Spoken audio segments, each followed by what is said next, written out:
Kining balak naguluhan, dili masabot nga gibati.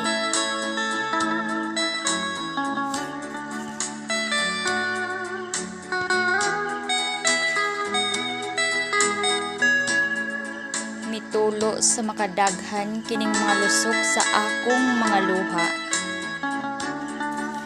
Midagayday paingon sa yuta. Ang kasakit o problema nga nag-umido ning huna-huna. Kining dughan gaantos nga way pagkawala. Kalisod ning kinabuhi kanunay gibati sa kaguol. Nga dinhining kasing-kasing nga mo'y kanunay nga nihasol. Kining palad kung nagmag-inantuson, nawad anong umoy, uwa na'y kalipay nga naangkon.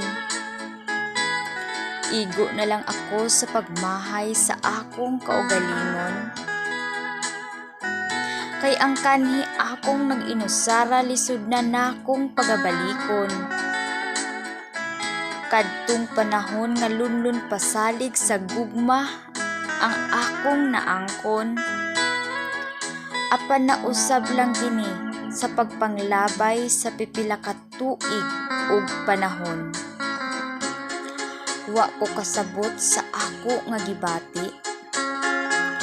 Daling mituo sa mga pasalig ug panumpa. Akong gidawat sa walay pagduha-duha. Pero niani ako sa kasakit o pagmahayra.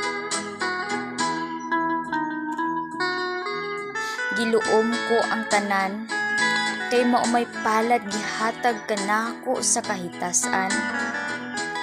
Kinabuhi nga kabus lamang,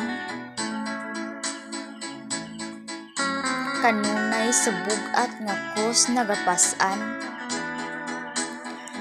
Kung nahibaw-an ko lang ang gugma aduna di ay paghupas.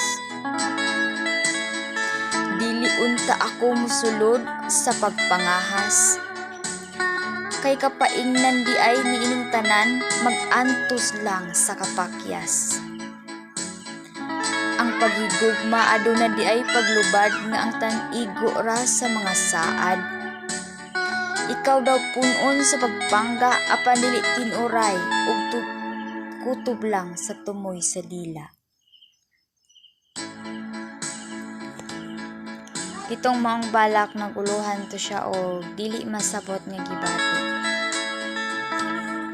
Palihog lang kog like, share sa akong balak. Thank you.